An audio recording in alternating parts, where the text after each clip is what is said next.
We are playing a game. And the game runs like this. The only thing you really know is what you can put into words.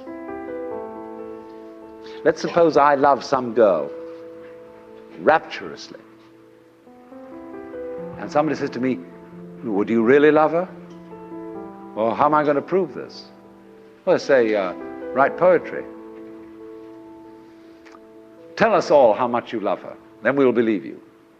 So if I'm an artist and I can put this into words and convince everybody that I've written the most ecstatic love letters ever written, they say, all right, okay, we'll admit it, you really do love her. But supposing you're not very articulate, are we going to tell you you don't love her? Surely not. You don't have to be Heloise and Abelard to be in love. So the whole game that our culture is playing is that nothing really happens unless it's in the newspaper. So when we're at a party and there's a great party, somebody said, it's too bad there wasn't a tape recorder. And so our children begin to feel that they don't exist authentically unless they get their names in the papers. And the fastest way of getting your name in the papers is to commit a crime. And then you'll be photographed, then you'll appear in court, then everybody will notice you. It really happened if it was recorded. In other words, if you shout and there doesn't come back an echo, it didn't happen. Well, that's a real hang-up. It's true, there's fun with echoes. We all like singing in the bathtub because there's more resonance there. And when we play a musical instrument like a violin or a cello, it has a sounding box because that gives resonance to the sound. And in the same way, the cortex of the human brain enables us, when we are happy, to know that we are happy. And that gives a certain resonance to it. If you're happy and you don't know you're happy, there's nobody home. But this is the whole problem for us. Several thousand years ago, human beings evolved the system of self-consciousness. And they knew. There was a young man who said, though, it seems that I know that I know. What I would like to see is the eye that knows me when I know that I know that I know. You see? And this is the human problem. We know that we know. And so there came a point in our evolution when we didn't guide life by just trusting our instincts, and had to think about it, and had to purposely arrange and discipline and push our lives around in accordance with foresight and words and systems of symbols, accountancy, calculation, and so on. And then we worry. Once you start thinking about things, you worry as to whether you've thought enough. Did you really take all the details into consideration? Was every fact properly reviewed? And by Jove, the more you think about it, the more you realize that you really couldn't take everything into consideration, because all the variables in any human decision are incalculable. So you get anxiety. And this, though, also, this is the price you pay for knowing that you know, for being able to think about thinking, to feel about feeling. And so you're in this funny position. Now then, do you see that this is simultaneously an advantage and a terrible disadvantage? What has happened here is that by having a certain kind of consciousness, a certain kind of reflexive consciousness, being aware of being aware, being able to represent what goes on fundamentally in terms of a system of symbols, such as words, such as numbers. You put, as it were, two lives together at once, one representing the other. The symbols representing the reality, the money representing the wealth. And if you don't realize that the symbol is really secondary. It doesn't have the same value. You know, people go to the supermarket and they get a whole cartload of goodies and they drive it through, and then the clerk fixes up the counter and this long tape comes out, and you say, $30, please. And everybody feels depressed because they give away $30 worth of paper, but they've got a cartload of goodies. They don't think about that. They think they just lost $30.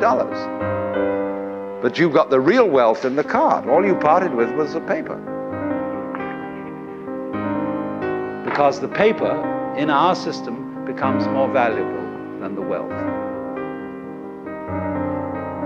It represents power, potentiality, whereas the wealth, you think, oh well, that's just necessary. You've got to eat. I mean, that's to be really mixed up. So then, if you awaken from this illusion and you understand that black implies white, self implies other, life implies death, or shall I say, death implies life,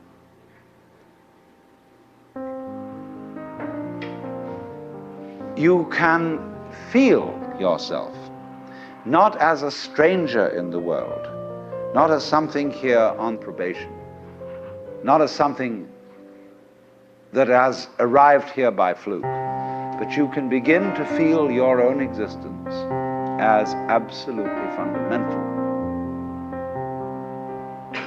What you are basically, deep, deep down, far, far in,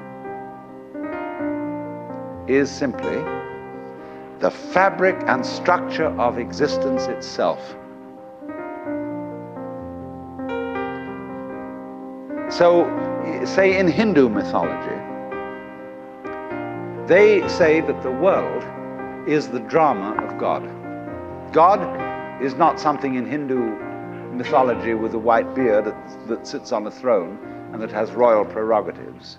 God in Indian mythology is the self, Sat Chit Ananda, which means Sat, that which is, Chit, that which is consciousness, that which is Ananda is bliss. And in other words, what exists, reality itself, is gorgeous. It is the plenum, the fullness of total joy. Wowee! And all those stars, if you look out in the sky, as a firework display like you see on the 4th of July, which is a great occasion for celebration.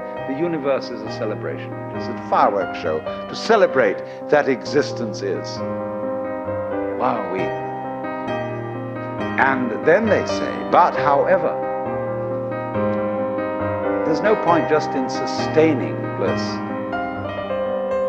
Let's suppose that you were able every night to dream any dream you wanted to dream.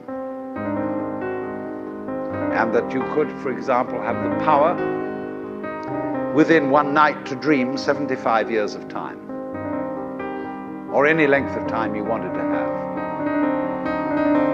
And you would naturally, as you began on this adventure of dreams, you would fulfill all your wishes. You would have every kind of pleasure you could conceive. And after several nights of 75 years of total pleasure each, you would say, well, that was pretty great. But now let's have a surprise. Let's have a dream which isn't under control. Well, something is going to happen to me that I don't know what it's going to be. And you would dig that and come out of that and say, wow, that was a close shave, wasn't it? Then you would get more and more adventurous, and you would make further and further out gambles as to what you would dream. And finally, you would dream where you are now. You would dream the dream of living the life that you are actually living today. That would be within the infinite multiplicity of choices you would have, of playing that you weren't God. Because the whole nature of the God, according to this idea, is to play that he's not. The first thing he says to himself is, man, get lost. Because he gives himself away. The nature of love is self-abandonment, not clinging to oneself. Throwing yourself out, as in, for example, in basketball, you're always getting rid of the ball. You say to the other fellow, have a ball. See? And that keeps things moving. That's the nature of life.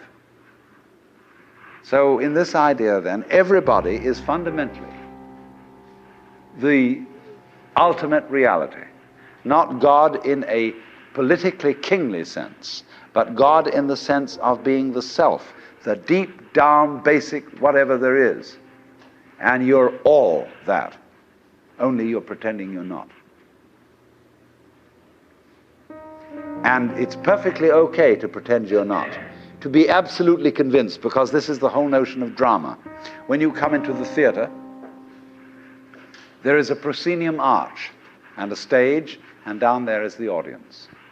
And everybody assumes their seats in the theater and are going to see a comedy, a tragedy, a thriller, or whatever it is. And they all know, as they come in and pay their admissions, that what is going to happen on the stage is not for real. But the actors have a conspiracy against this, because they're going to try and persuade the audience that what is happening on the stage is for real. They want to get everybody sitting on the edge of their chairs. They want to get you terrified or crying or laughing. Absolutely captivated by the drama. And if a skillful human actor can take in an audience and make people cry, think what the cosmic actor can do. Why, he can take himself in completely. He can play so much for real that he really believes it is. Like you sitting in this room, you think you're really here. Why, you've persuaded yourself that way. You've acted it so damn well that you know this is the real world. But you're playing it. It's because the audience and the actor is one. Because behind the stage, there's the green room. Off-scene, obscene, where the actors take off their masks. You know that the word person means mask? The persona, which is the mask worn by actors in Greco-Roman drama, because it has a megaphone-type mouth which throws the sound out in an open-air theater. So per through sona, what the sound comes through, that's the mask. How to be a real person. How to be a genuine fake. A mask. So the dramatis personae at the beginning of a play is the list of masks that the actors will wear. And so in the course of forgetting that this life is a drama, the word for the role, the word for the mask, has come to mean who you are genuinely. The person. The proper person. Incidentally, the word parson is derived from the word person. Person of the village. Person around town, the parson. Funny. So anyway then, this is a drama. I'm not trying to sell you on this idea in the sense of converting you to it. I want you to play with it. I want you to think of its possibilities. I'm not trying to prove it. I'm just putting it forward as a possibility of life to think about. So then, this means that you're not victims of a scheme of things, of a mechanical world or of an autocratic God. The life you're living is what you have put yourself into. Only you don't admit it because you want to play the game that it's happened to you. In other words, I got mixed up in this world. My parents, I had a father who got hot pants over a girl, and she was my mother. And because he was just a horny old man. And as a result of that, I got born. And I blame him for it and say, well, that's your fault. You've got to look after me. And he says, I don't see why I should look after you. You're just a result. But let's suppose we admit that I really wanted to get born, and that I was the ugly gleam in my father's eye when he approached my mother. That was me. I was desire. And I deliberately got involved in this thing. Look at it that way instead. And that even if I got myself into an awful mess, and I got born with syphilis and the Great Siberian Itch and tuberculosis and in a Nazi concentration camp, nevertheless, this was a game which was a very far-out play. It was a kind of cosmic masochism.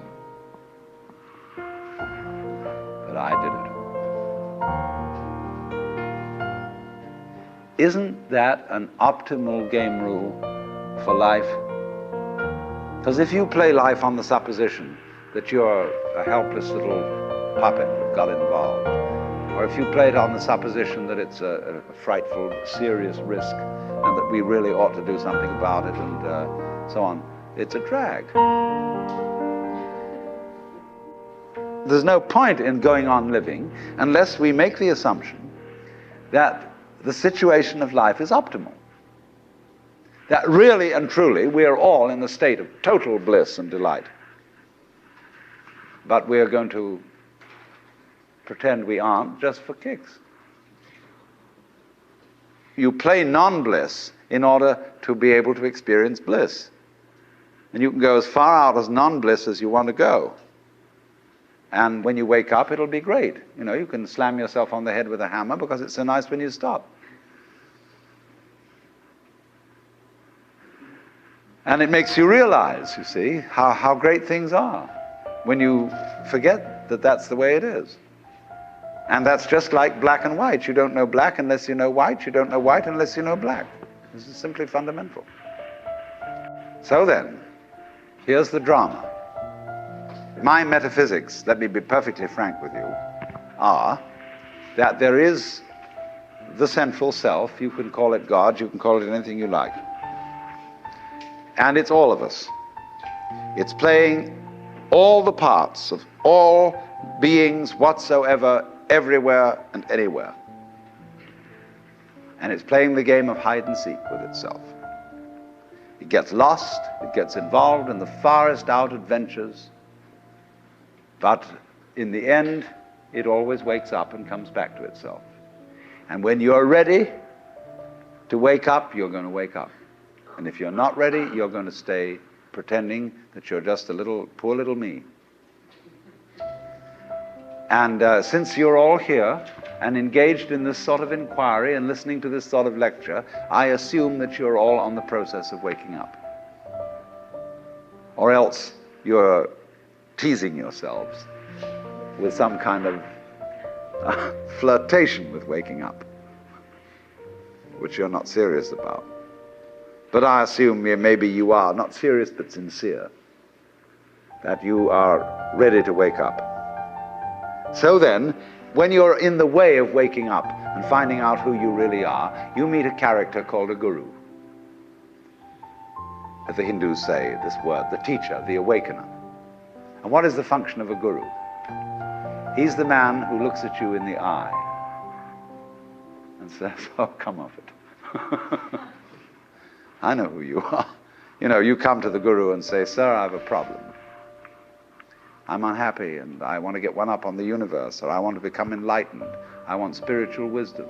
Ah, and the guru looks at you and says, who are you? You know Sri Ramana Maharshi, that great Hindu sage of modern times? People used to come to him and say, Master, who was I in my last incarnation? As if that mattered.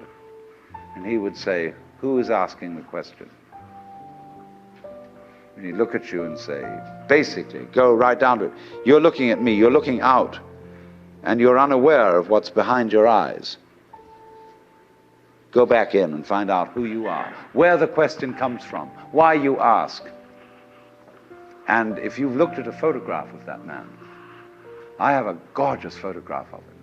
And you look in those, I walk by it every time I go out of the front door. And I look at those eyes and the humor in them, the lilting laugh that says, oh, come off it, man. Shiva, I recognize you. When you come to my door and you say, I'm so-and-so, I say, ha ha, what a funny way God has come on today.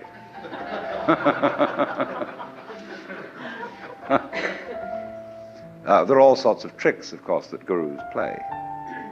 They say, well, we're going to put you through the mill. And the reason they do that is simply that you won't wake up until you feel you've paid a price for it. In other words, the sense of guilt that one has, or the sense of anxiety, is simply the way one experiences keeping the game of disguise going on. Do you see that? Supposing you say, I feel guilty. Christianity makes you feel guilty for existing. That somehow the very fact that you exist is an affront. You are a fallen human being. I remember as a child when we went to the services of the church on Good Friday, they gave us each a colored postcard with Jesus crucified on it.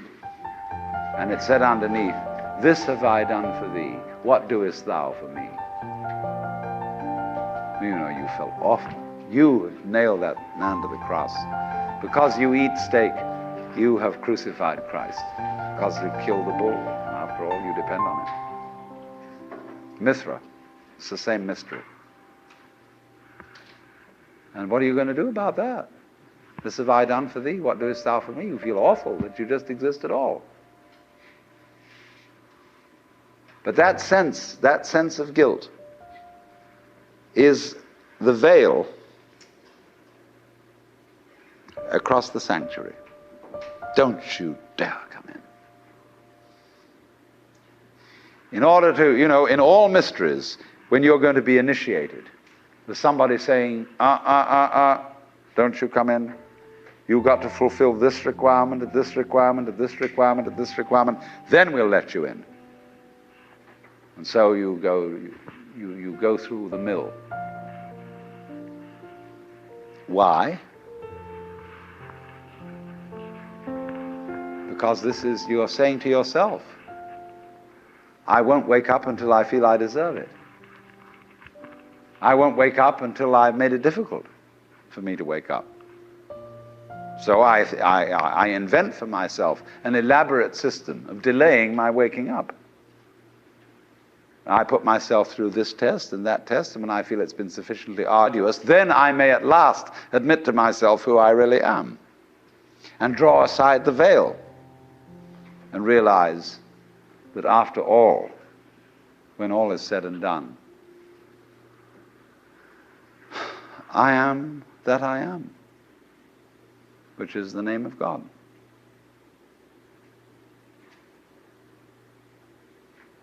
And when it comes to it, that's really rather funny. They say in Zen, when you attain Satori, nothing is left to you at that moment but to have a good laugh. But naturally, all masters, Zen masters, yoga masters, every kind of master, puts up a barrier and says to you,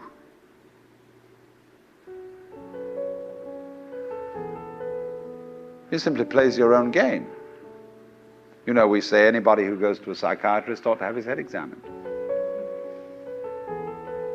Because when you go to a psychiatrist, you define yourself as somebody who ought to have his head examined. Same way, the Zen masters say anybody who studies Zen or comes to a Zen master ought to be given 30 blows with a stick. Because he was stupid enough to pose the question that he had a problem. But you're the problem. You put yourself in this situation. So it's a question fundamentally. Do you define yourself as a victim of the world or as the world? You can define yourself.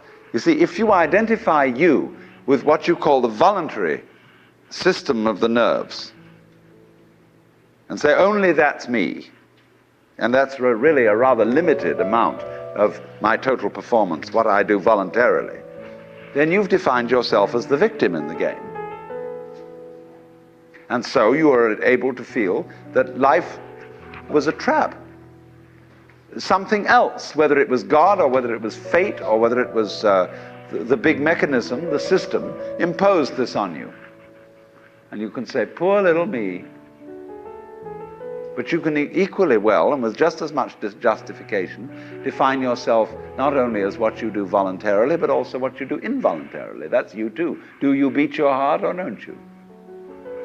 Or does it just happen to you? And if you define yourself as the works, then nobody's imposing on you.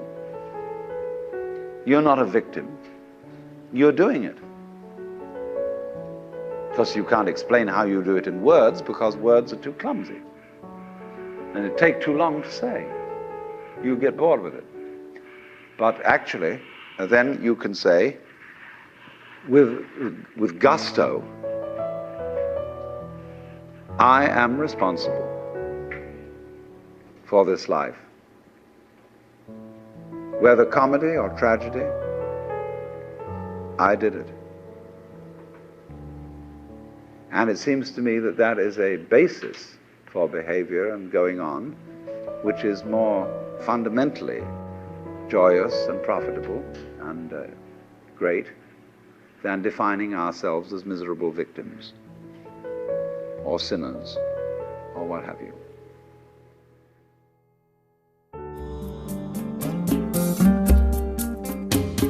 Out of Your Mind now continues with the next lecture from the Nature of Consciousness lecture series.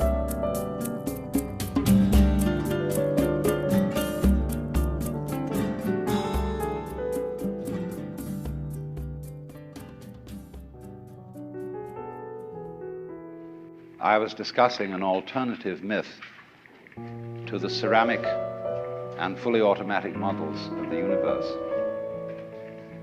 I'll call the dramatic myth.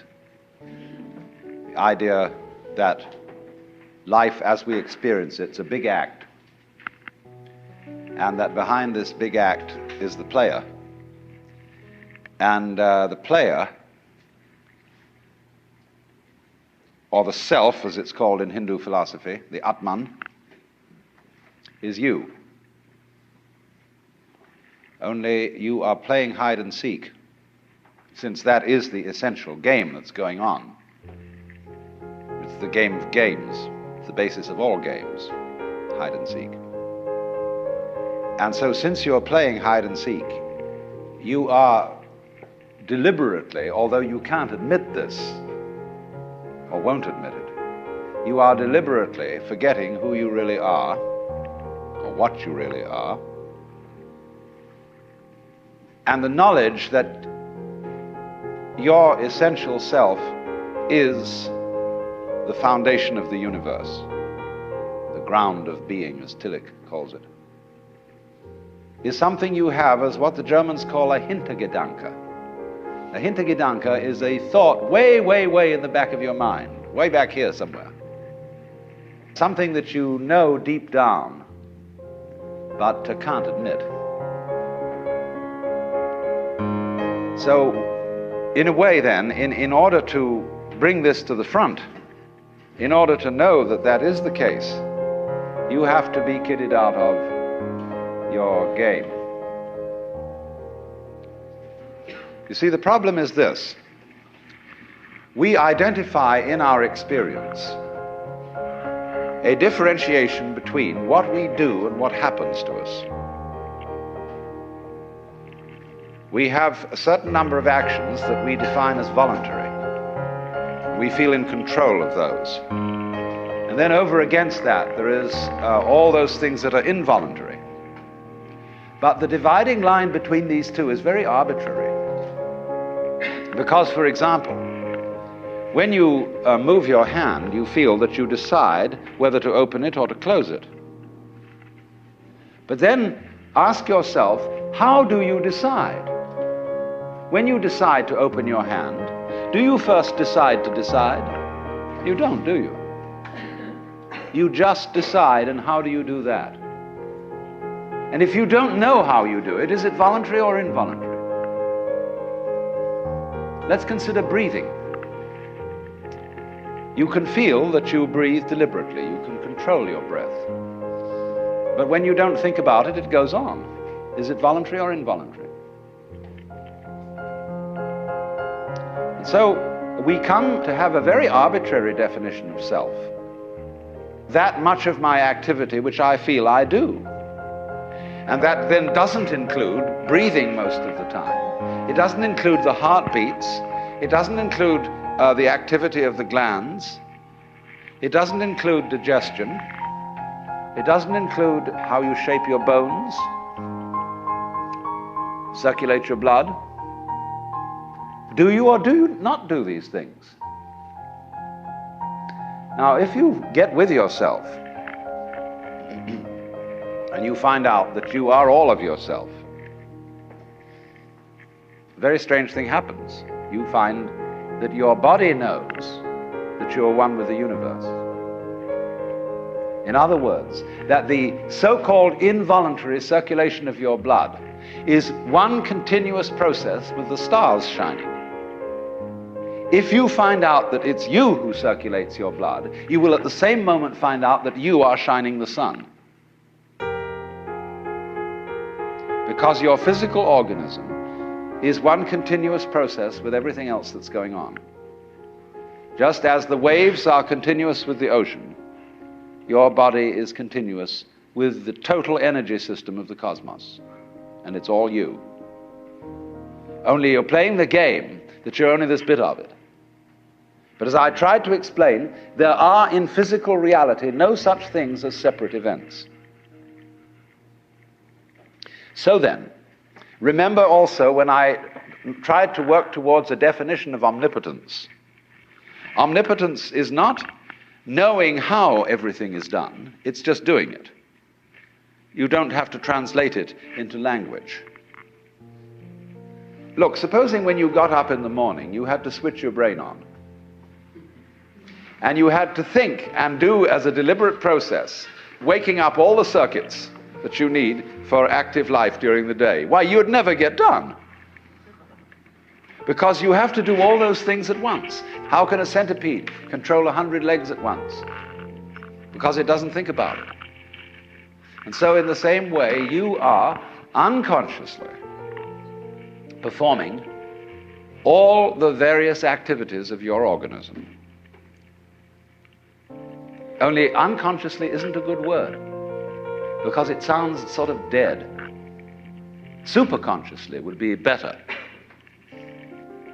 Give it a plus rather than a minus. Because what consciousness is simply a sort of specialized form of awareness. When you look around the room, you are conscious of as much as you can notice. And you see an enormous number of things which you don't notice. If, for example, I look at a girl here and somebody asks me later, what was she wearing? I may not know, although I've seen, because I didn't attend. But I was aware, you see. And perhaps if I could, under hypnosis, be asked this question, where I would get my conscious attention out of the way through being in the hypnotic state, I could recall what dress she was wearing.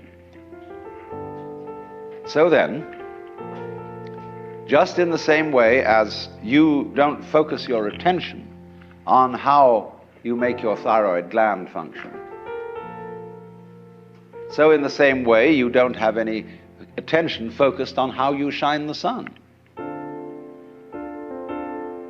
So then, let me connect this with the problem of birth and death, which puzzles people enormously, of course.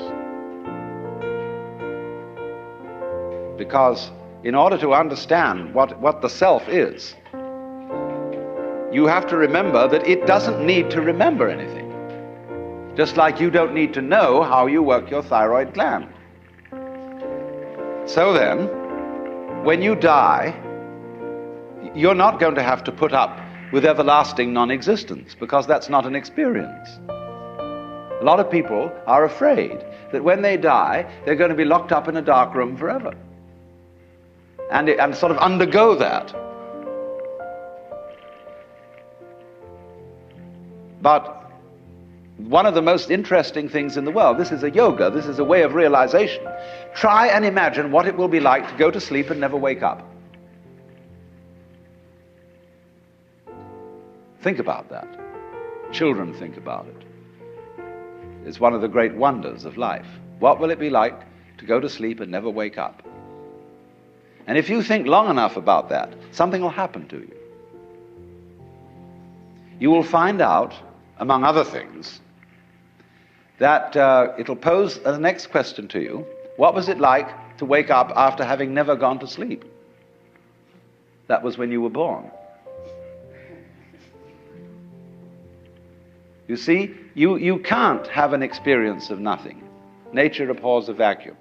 So after you're dead, the only thing that can happen is the same experience, or the same sort of experience as when you were born. In other words, we all know very well that after people die, other people are born. And they're all you. Only you can only experience it one at a time. Everybody is I. You all know you are you. And wheresoever beings exist throughout all galaxies, it doesn't make any difference. You are all of them. And when they come into being, that's you coming into being. You know that very well. Only you don't have to remember the past. In the same way, you don't have to think about how you work your thyroid gland or whatever else it is in your organism. You don't have to know how to shine the sun. You just do it. Like you breathe. Doesn't it really astonish you that you are this fantastically complex thing? And that you're doing all of this and you never had any education in how to do it? You never learned, but you're this miracle? Well, the point is that from a strictly physical, scientific standpoint, this organism is a continuous energy with everything else that's going on. And if I am my foot, I am the sun. Only we've got this little partial view, we've got the idea that no, I'm just something in this body, the ego. That's a joke. The ego is nothing other than the focus of conscious attention. It's like a radar on a ship. The radar on a ship is a troubleshooter. Is there anything in the way? And conscious attention is a designed function of the brain to scan the environment, like a radar does, and note for any trouble-making changes. But if you identify yourself with your troubleshooter, then naturally you define yourself as being in a perpetual state of anxiety. And the moment we cease to identify with the ego and become aware that we are the whole organism, you realize as the first thing how harmonious it all is. Because your organism is a miracle of harmony. All this thing functioning together. Even those corpuscles and creatures that are fighting each other in the bloodstream and eating each other up. If they weren't doing that, you wouldn't be healthy. So what is discord at one level of your being is harmony at a higher level. And you begin to realize that, and you begin to be aware too that the discords of your life and the discords of people's life, which are a fight at one level, at a higher level of the universe, are healthy and harmonious. And you suddenly realize that everything that you are and do is at that level as magnificent and as free of any blemish as the patterns in waves, the markings in marble, the way a cat moves, and that this world is really okay and can't be anything else, because otherwise it couldn't exist. But the reality underneath physical existence, or which really is physical existence, because in my philosophy there's no difference between the physical and the spiritual. These are absolutely out-of-date categories. It's all process. It isn't stuff. on the one hand and form on the other. It is pattern. Life is pattern. It is a dance of energy. So I will never invoke spooky knowledge. That is to say that I've had a private revelation or that I have sensory vibrations going on a plane which you don't have. Everything is standing right out in the open. And it's just a question of how you look at it. So you do discover, when you realize this, the most extraordinary thing to me that I never cease to be flabbergasted at whenever it happens to me.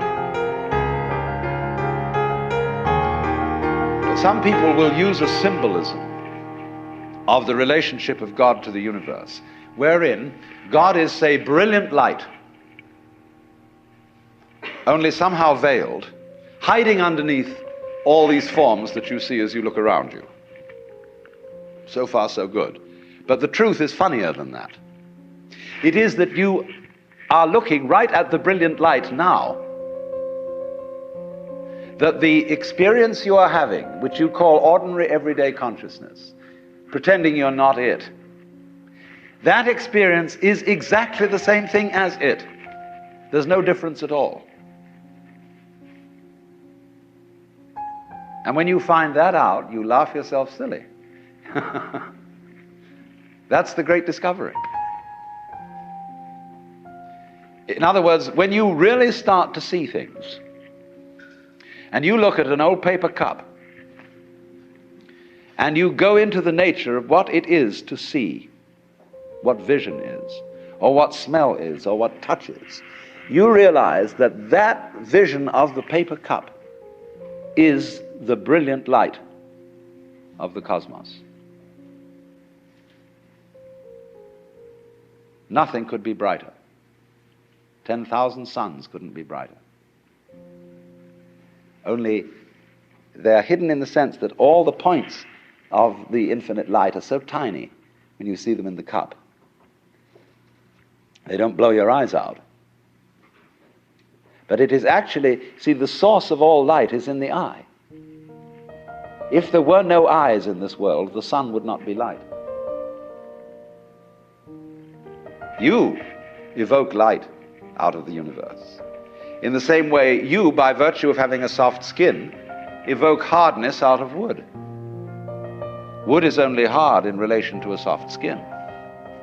It's your eardrum that evokes noise out of the air. You, by being this organism, call into being the whole universe of light and color and hardness and heaviness and everything, you see?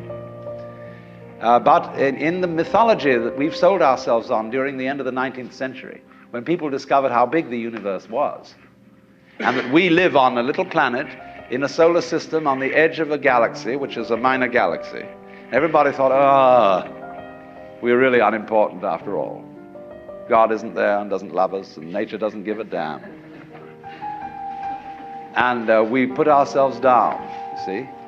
But actually, it's this little funny microbe, tiny thing, crawling on this little planet that's way out somewhere, who has the ingenuity, by nature of this magnificent organic structure, to evoke the whole universe out of what would otherwise be mere quanta.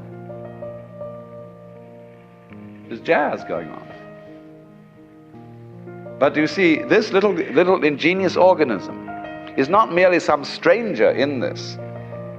This little organism on this little planet is what the whole show is growing there, and so realizing its own presence. Well, now here's the problem. If this is the state of affairs, which is so, and if the consciousness state you are in at this moment is the same thing as what we might call the divine state, if you do anything to make it different, it shows you don't understand that it's so. So the moment you start practicing yoga, or praying, or meditating, or indulging in some sort of spiritual cultivation, you are getting in your own way.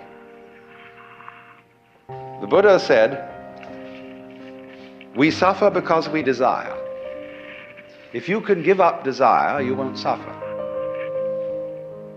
But he didn't say that as the last word. He said that as the opening step of a dialogue. Because if you say that to someone, they're going to come back after a while and say, yes, but I'm now desiring not to desire. And so the Buddha will answer, well, at last you're beginning to understand the point.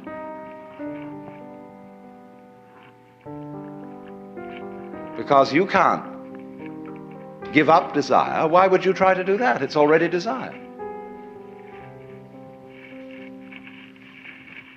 So in the same way, you say, you ought to be unselfish, or to give up your ego. Let go, relax.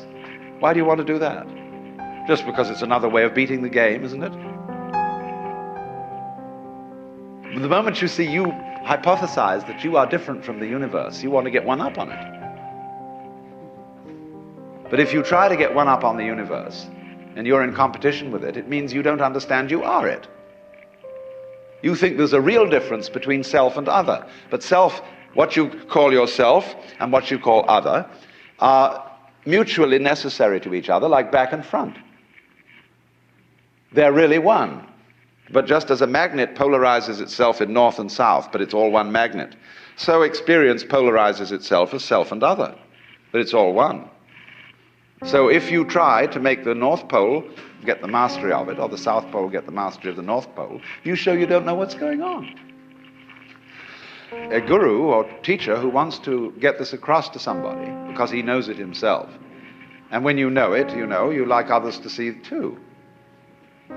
So what he does is he gets you into being ridiculous harder and more assiduously than usual.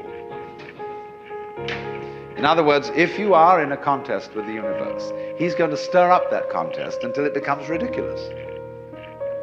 And so he sets you such tasks as saying, now of course, in order to be a true person, you must give up yourself. Be unselfish. So the Lord steps down out of heaven and says, the first and great commandment is, thou shalt love the Lord thy God. You must love me. Well, that's a double bind. You can't love on purpose. You can't be sincere purposely. It's like trying not to think of a green elephant while taking medicine.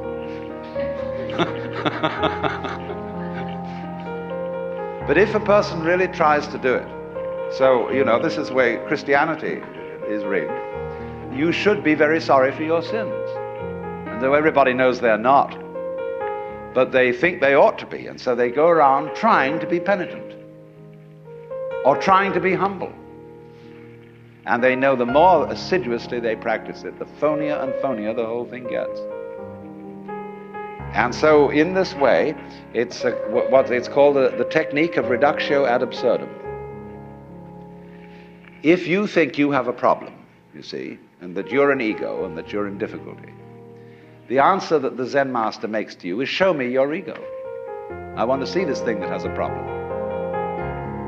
When Bodhidharma, the legendary founder of Zen, came to China, a disciple came to him and said, I have no peace of mind. Please pacify my mind. And Bodhidharma said, bring out your mind here before me and I'll pacify it. Well, he said, when I look for it, I can't find it. So Bodhidharma said, there, it's pacified. See, because when you look for your own mind, that is to say your own particularized center of being, which is separate from everything else, you won't be able to find it. But the only way you'll know it isn't there is if you look for it hard enough to find out that it isn't there. And so everybody says, all right, know yourself, look within, find out who you are.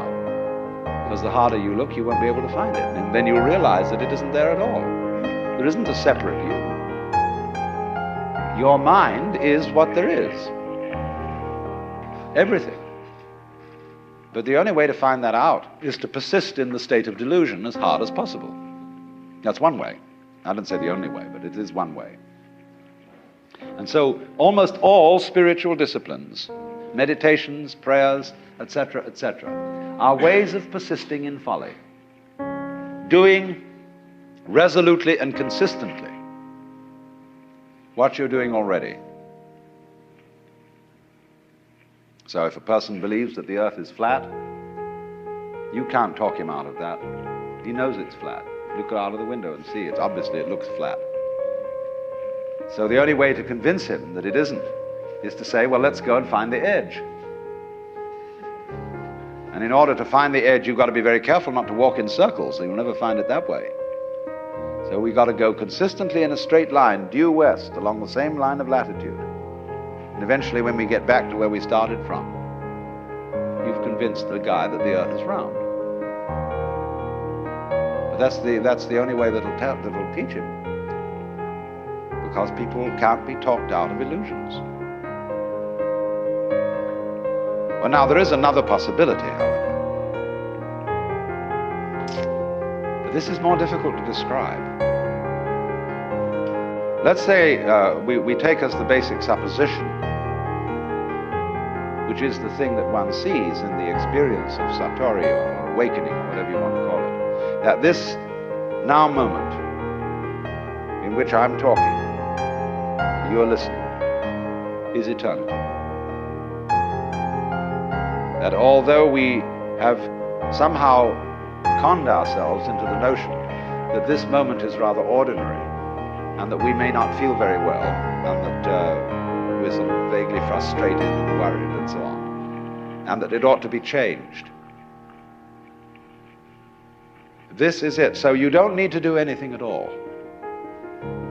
But the difficulty about explaining that is that you mustn't try not to do anything, because that's doing something. And how to explain that?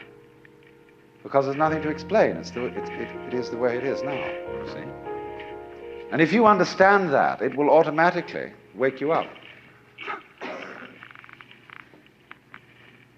That's why Zen teachers use shock treatment to sometimes why they hit people or shout at them or create a sudden surprise. Because it is that jolt that suddenly brings you here. See, there's no road to here because you're already there. And if you ask me, how am I going to get here? It'll be like the famous story of the American tourist in England who asked some yokel the way to Upper Tuddenham, a little village. And the yokel scratched his head and he said, well, sir, I do know where it is, but if I were you, I wouldn't start from here.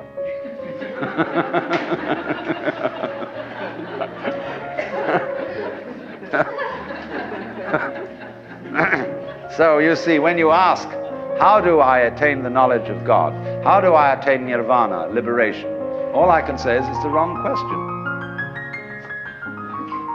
Why do you want to attain it? Because the very fact that you're wanting to attain it is the only thing that prevents you from getting there. You already have it.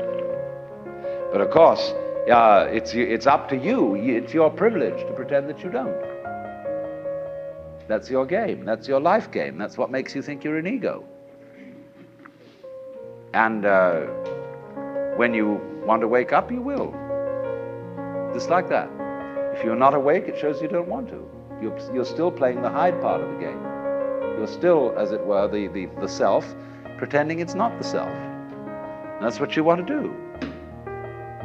So you see, in that way too, you're already there. When you understand this, a funny thing happens. And some people misinterpret it. You will discover as this happens that the distinction between voluntary and involuntary behavior disappears. You will realize that what you describe as things under your own will feel exactly the same as things going on outside you. You watch other people moving and you know you're doing that.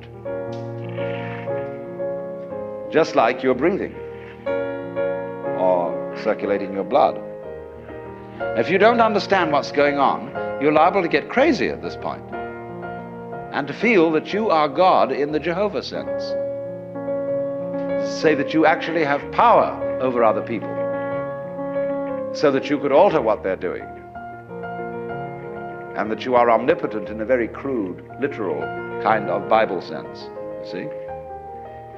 And a lot of people feel that and they go crazy.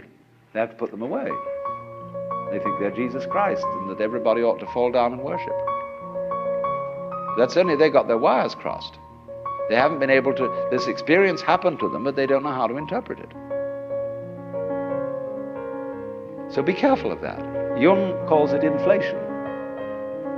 People who get the holy man syndrome, that I've suddenly discovered that I'm the Lord and that I'm above good and evil and so on, and that therefore I start giving myself airs and graces. But the point is, everybody else is too. If you discover that you're that, then you ought to know that everybody else is. Well, for example, let's see how in other ways you might realize this. Most people think when they open their eyes and look around that what they are seeing is outside. It seems, doesn't it, that you are behind your eyes, and that behind the eyes there is a blank. You can't see at all. Turn around and you see something else in front of you. But behind the eyes there seems to be something that has no color. It isn't dark, it isn't light, it's just, it's there from a tactile standpoint. You can feel it with your fingers, although you don't get inside it. But what is that behind your eyes, you see?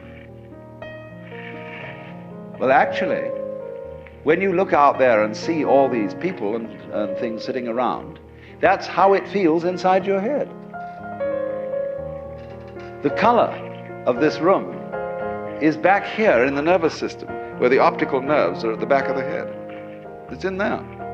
It's what you're experiencing. What you see out here is a neurological experience. Now, if that hits you, and you feel sensuously that that's so, you may think that then therefore, the external world is all inside my skull. But you've got to correct that with the thought that your skull is also in the external world.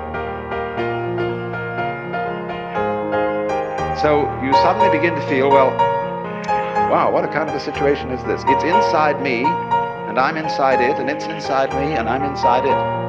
But that's the way it is. This is what you could call transaction, rather than interaction, between the individual and the world. Just like, for example, in buying and selling, there cannot be an act of buying unless there's simultaneously an act of selling, and vice versa. So the relationship between the organism and the environment is transactional. The environment grows the organism, and in turn the organism creates the environment. The organism turns the sun into light, but it requires there to be an environment containing a sun for there to be an organism at all. And the answer to it is simply, they're all one process. And it isn't that organisms by chance came into this world. Put it rather that this world is the sort of environment which grows organisms. It was that way from the beginning. Just in the same way, the organisms may in time have arrived in the scene or out of the scene later than the beginning of the scene. But from the moment it went bang in the beginning, that's the way it started. Organisms like us sitting here, were involved in it. You see, look here, let's take the propagation of an electric current. I can have an electric current running through a wire that goes all the way around the Earth. And here we have our power source, and here we have a switch. All right.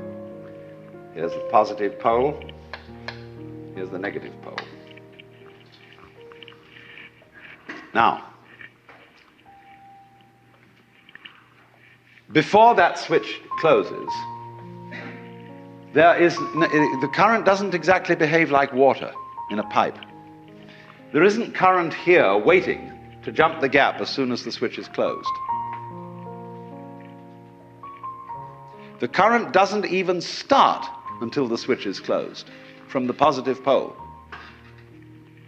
It never starts unless the point of arrival is there.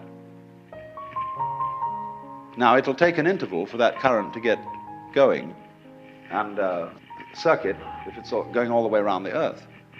It's a long run. But the finishing point has to be closed before it will even start from the beginning.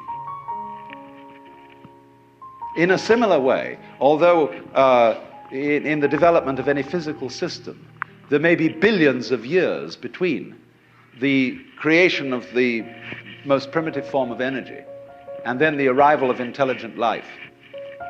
That billions of years is just the same thing as the trip of the current round the wire. It takes a little time. But it's already implied. It takes time for an acorn to turn into an oak. But the oak is already implied in the acorn. And so in any lump of rock floating about in space, there is implicit human intelligence. Sometime, somehow, somewhere. They all go together. So don't differentiate yourself and stand off against this and say, I am a living organism in a world made of a lot of dead junk, rocks and stuff. It all goes together. Those rocks are just as much you as your fingernails. You need rocks.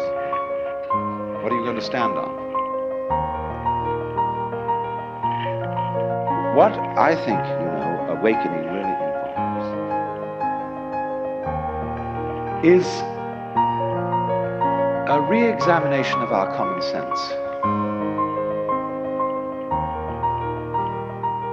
We've got all sorts of ideas built into us which seem unquestioned, obvious,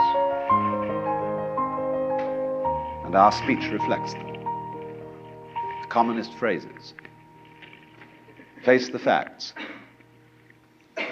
as if they were outside you. As if life was something you simply encountered as a foreigner. Face the facts.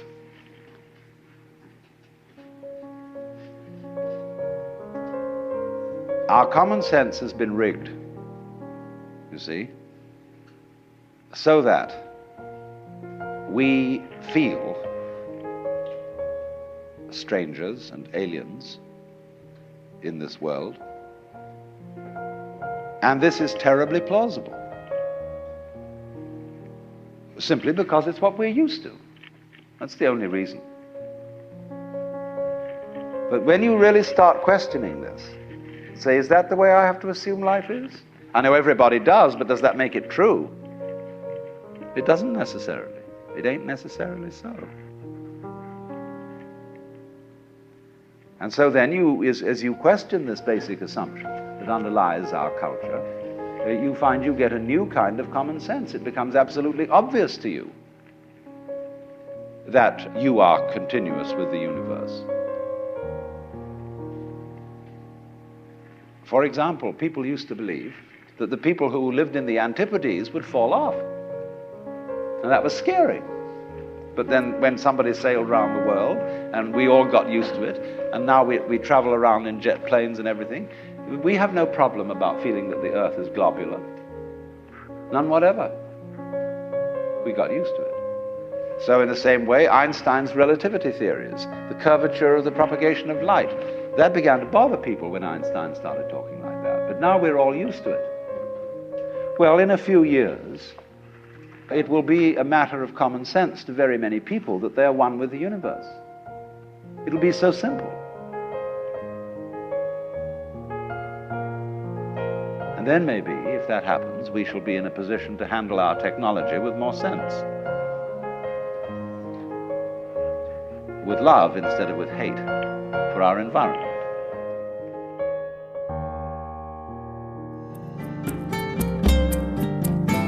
This concludes Session 2 of Out of Your Mind, Essential Listening from the Alan Watts Audio Archives. Our program continues with Session 3.